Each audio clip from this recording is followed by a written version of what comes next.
Good evening all and welcome to another video on All How the Ale. Tonight it's tasting night with the Wychwood Goblins, and which beer is it we're doing tonight? It is this one. It is Hobgoblin Gold. And for those of you who aren't familiar with the premise of the tasting night of the Goblins, we take one beer, we try two of them, and we have one cold and one slightly warmer and see what we prefer. And in my own usual way, I do my videos concurrently, so I do the cold one and the warmer one at the same time, just so we can do a live side-by-side comparison. So obviously we've got one Wychwood Goblin, Hobgoblin Gold even, and that one's got the fabled N on the cap, and that's the warmer one, and the fridge cold one is, funnily enough, another of the same beer, but this one has not got the N on. And that is the general gist. We're going to put them in different glasses so we can tell them apart. The warmer one is going in the Hobgoblin Halloween glass, and the cold one is going into this one, the Unsung Heroes glass. You can't really tell too much. It looks better when it's got a dark beer in, but it's the Back on the Road 2017 glass. It's awesome. Anywho, a little bit about the beer first of all. It's a golden ale and it weighs in at 4.5%, and that's all you need to know.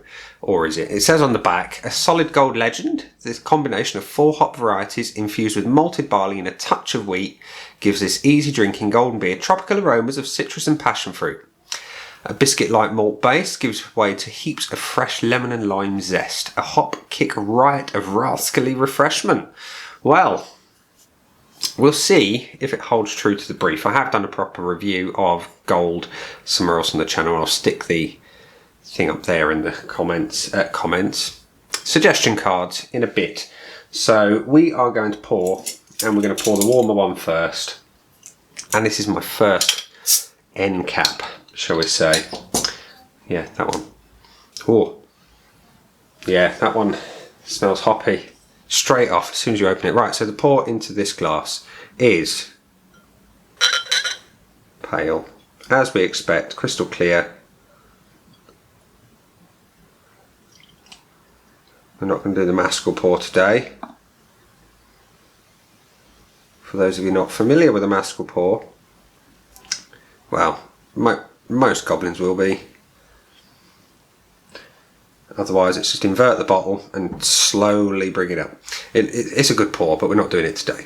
So you've got a crystal clear golden beer with a good solid finger and a half of white head that's pretty compact, and good levels of carbonation rolling up the glass. So that's your beer right there. And now for the cold one.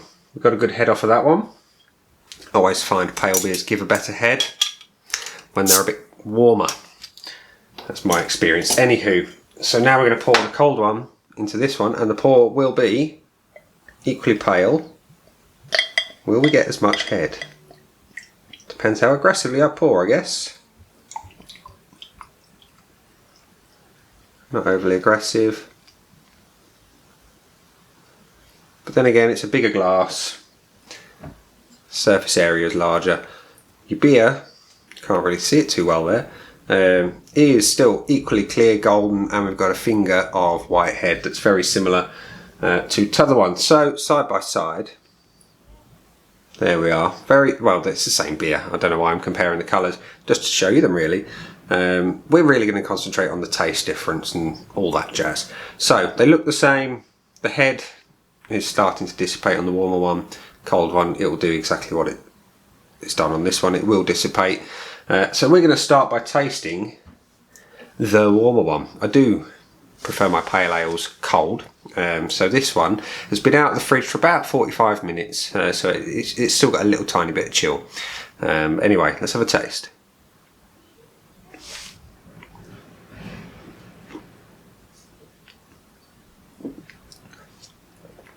It's Hobgoblin Gold.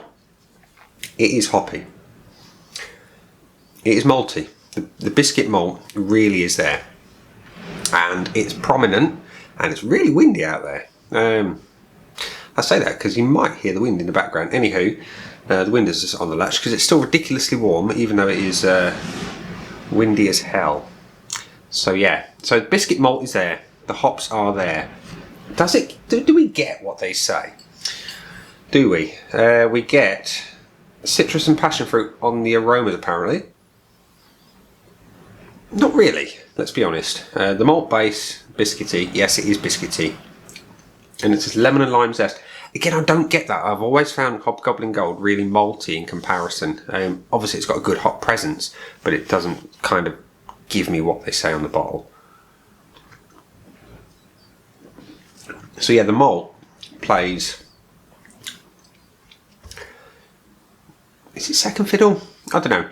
The hops are there, the malt is there, it is a supporting role, but it's only just behind. So onto the cold one.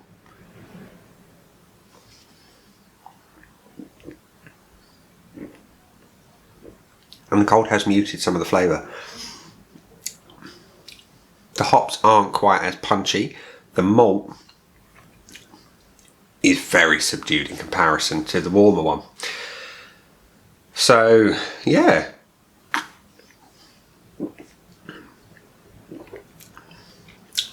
That is a surprise. Now, fridge cold versus what would arguably be cellar temperature. The cold mutes it too much. That's unusual for me.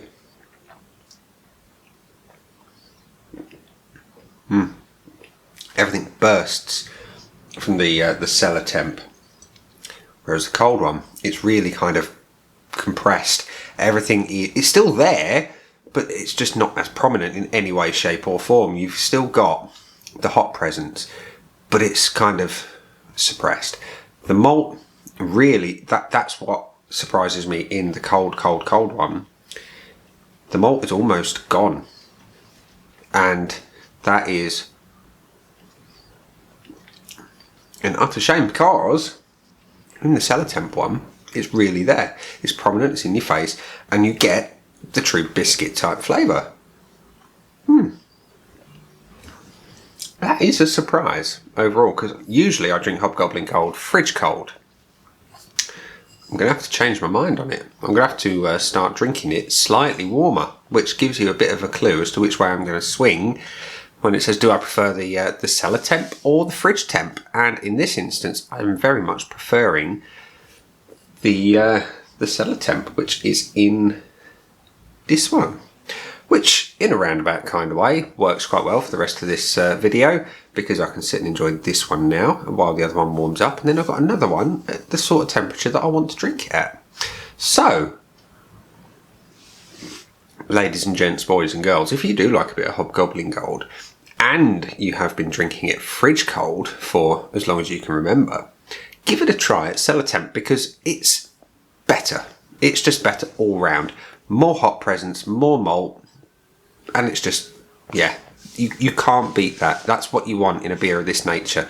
You want those hops, you want the malt coming through, you want it to be kind of in your face and rascally, as they say. Was it rascally? Did they say rascally? Yeah, rascally refreshment. A hop kick right of rascally refreshment. Yeah, there's no two ways about it. Cellar temp for me. So, ladies and gents, boys and girls, goblins and goblinettes, and it's that time of the video. You know exactly what I'm going to do. I'm going to say this has been the Hobgoblin Gold. Down there are some buttons. You got the like, comment, dislike, and subscribe. Choose any combination of them as you see fit. Let me know in the comments if you've tried it before. If you participating in the tasting night tonight, let me know which you prefer, cold or slightly warmer at cellar temp. And on that note, I'm going to go and drink the rest of the beer. This has been The Beer. I've been Nick, and I will see you again soon for another video. Bye.